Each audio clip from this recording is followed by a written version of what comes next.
సుబ్రాజ్ గారు good morning అండి, నమస్కారం. నమస్తే అండి. ఉదయాన్నే మిమ్మల్ని డిస్టర్బ్ చేస్తున్నాం సార్. అయితే ఇక్కడ రోడ్ల వాస్తవ పరిస్థితి ఇక్కడ ఈ టీవీ డిస్కషన్ చూసే వాళ్ళే కాదు, అందరికీ కూడా తెలియాల్సిన అవసరం ఉంది సార్. మీరు ఒకసారి వాస్తవాలు ఏంటి అనేది ఒకసారి చెప్పాలి. రోడ్లు అనేవి ఓవర్ నైట్ పాడైపోతాయి. పబ్లిక్ లో ఎవరు గనక గత ప్రభుత్వం ఎంత ఖర్చు పెట్టింది, ఈ ప్రభుత్వం ఎంత ఖర్చు పెట్టింది, అంటే ఈ సంవత్సరం కొంచెం తక్కువ ఖర్చు పెట్టచ్చు ఉండొచ్చు కానీ గత 4 ఏళ్ళు ఎంత ఖర్చు పెట్టింది టోటల్ గా ఒకసారి తీసుకోమనండి. ఆ ప్రభుత్వం ఎంత ఖర్చు పెట్టింది, ఈ ప్రభుత్వం ఎంత ఖర్చు పెట్టింది ఎవరైనా పబ్లిక్ అడిగితే ఇస్తారు కదా, తీసుకోమనండి. నెంబర్ 1. నెంబర్ 2 వచ్చి రోడ్లు పాడైపోవటానికి గత ప్రభుత్వాల నిర్లక్ష్యమే కారణం.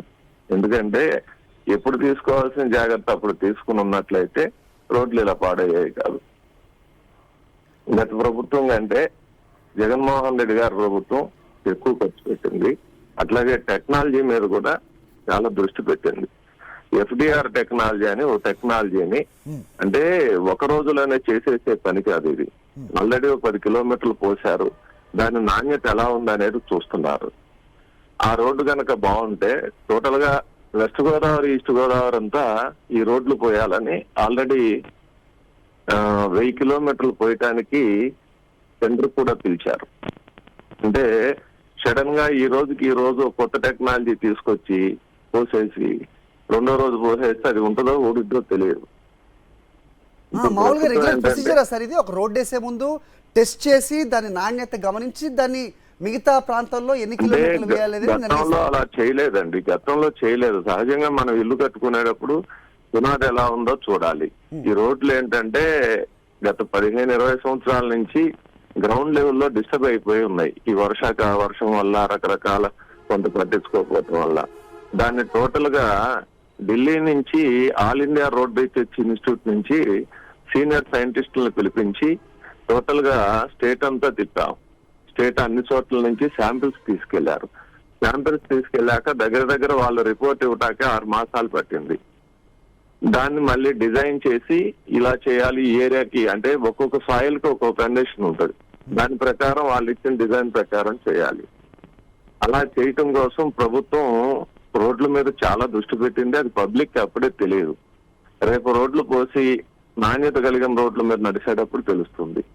ప్రభుత్వం అయితే చాలా, అంటే నేను వైసీపీ ప్రభుత్వం తరఫున చెప్పట్లేదు, నేను గతంలో ట్రాన్స్పోర్ట్ లో ఉండేవాడిని. గతంలో ఏ రోడ్డు చూసినా ఇలాగే ఉండేది. ఇప్పుడంటే టెక్నాలజీ మారింది, కొత్త రోడ్లు NHలు పోస్తున్నారు.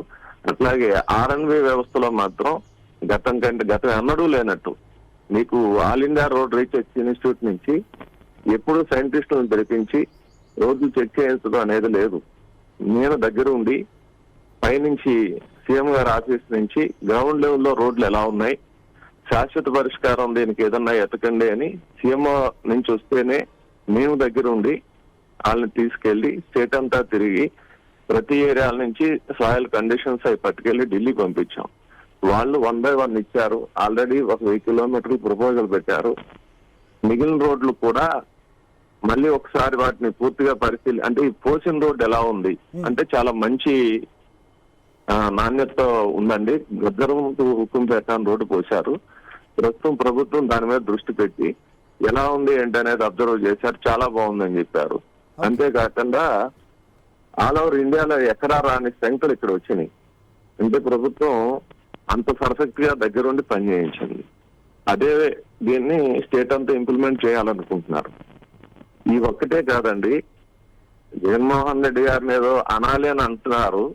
మీరు ఎలక్ట్రికల్ డిపార్ట్మెంట్ లో గత ప్రభుత్వం ఎంతకి అగ్రిమెంట్ చేసుకుంది, ఇప్పుడు ఈ ప్రభుత్వం ఎంత చేసుకుంది, ఆ రికార్డ్స్ ఒకసారి తెప్పించి మీరు టీవీలో చూపిస్తే. మీరే ఇవ్వాలి సార్ ఆ డీటెయిల్స్. నేను మిమ్మల్ని మీతో తర్వాత సంప్రదిస్తాను సార్. మీ దగ్గర ఉన్న డీటెయిల్స్ ఇస్తే నిజంగా మీ బోర్డు వాళ్ళు మాట్లాడితేనే వాస్తవాలు తెలుస్తాయి. నేనైతే అబద్ధం చెప్పనండి. గత ప్రభుత్వం కంటే జగన్మోహన్ రెడ్డి గారి ప్రభుత్వం గనక రిపేర్లకు గనక తక్కువ రిలీజ్ చేసిందంటే నా జీవితంలో మళ్ళీ ఎక్కడ కనపడి నేను. రైట్ అండి. రిపేర్లకి గత ప్రభుత్వం కంటే వైఎస్ఆర్ రిపేర్లు అంటే రోడ్డు మీద మళ్ళీ రోడ్డు పోయటం. అవునండి. రోడ్డు ఎక్స్టెన్షన్ అది NHలు గానీ గానీ అంటే అది సెంట్రల్ గవర్నమెంట్ ఫండ్ అయి ఉండొచ్చు. ఇంకా అంటే ఇక ముందు పోయిపోయేది బహుశా నెక్స్ట్ టైం వచ్చేటప్పుడు ఎక్కడ ఆంధ్రప్రదేశ్ రోడ్లు ఎక్కడ చిన్నది కూడా డిస్టర్బెన్స్ ఉండకపోవచ్చు. ఇది ఎందుకు చెప్తున్నానంటే ఈ గ్రౌండ్ లెవెల్లో ఉన్న రియాలిటీ తెలుసుకునే పనిలో దగ్గర నేనుగా ఒక రెండు సంవత్సరాలు పనిచేశాను నేను. అదంతా ఇప్పుడు ఇక రాబోయే టైంలో పోస్తారు. ఇది నాకు తెలిసిన ఇన్ఫర్మేషన్ అండి. Okay. నేను చెప్పింది ఏదైనా అధికారుల దగ్గర మీరు తీసుకోవచ్చు. గతంలో ఎప్పుడైనా సరే ఢిల్లీ నుంచి సైంటిస్టుల బృందం వచ్చి ఆంధ్రప్రదేశ్ చెక్ చేశారంటే నాకు తెలిసి CRRI నుంచి ఎప్పుడూ లేరు. ఓకే సుప్రకాష్ గారు, ఫస్ట్ టైం ప్రభుత్వం. ధన్యవాదాలు sir, thank you so much. No.